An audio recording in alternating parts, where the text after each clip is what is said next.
একজন বাংলাদেশি ডাক্তার চাকরি না পেয়ে লন্ডনে একটা তাঁবু ফেলে অস্থায়ী ক্লিনিক খুলে বসলো। তাঁবুর বাইরে সাইনবোর্ডে বড় করে লিখে দিল, চিকিৎসা ফি মাত্র 20 পাউন্ড, আর ভালো না হলে ফেরত পাবেন 100 পাউন্ড।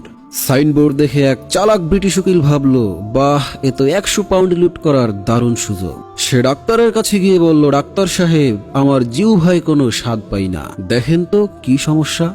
ডাক্তার তার অ্যাসিস্ট্যান্টকে ডেকে বলল, অ্যাসিস্ট্যান্ট, একে 420 নম্বর বোতল থেকে 3 ফোঁটা খাইয়ে দাও।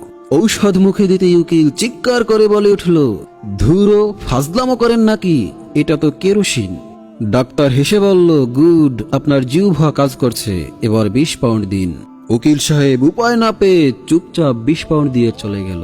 পরের দিন প্রতিশোধের নেশায় আবারও এসে বলল, ডাক্তার সাহেব, আমার স্মৃতি কাজ করছে না, সব কিছুই ভুলে যায়। ডাক্তার আবার অ্যাসিস্ট্যান্টকে ডেকে বললেন, অ্যাসিস্ট্যান্ট, একে 420 নম্বর বোতল থেকে 3 ফোঁটা খাইয়ে দাও।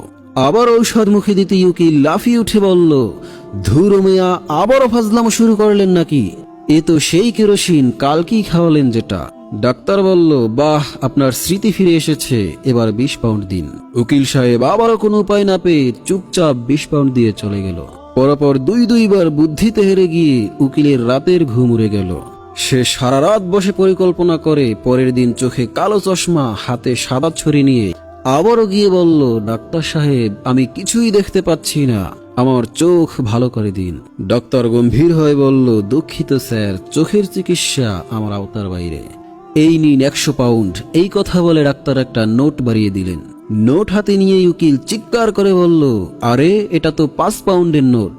ডাক্তার হেসে বলল, অভিনন্দন, আপনার চোখ তো একেবারেই ভালো হয়ে গেছে, এবার 20 পাউন্ড দিন। এইবারও উকিল উপায় না পেয়ে 20 পাউন্ড দিয়ে চুপচাপ চোরের মতো চলে গেল। এরপরে আর কোনোদিনও তাকে চেম্বারের আশেপাশেও দেখা যায়নি।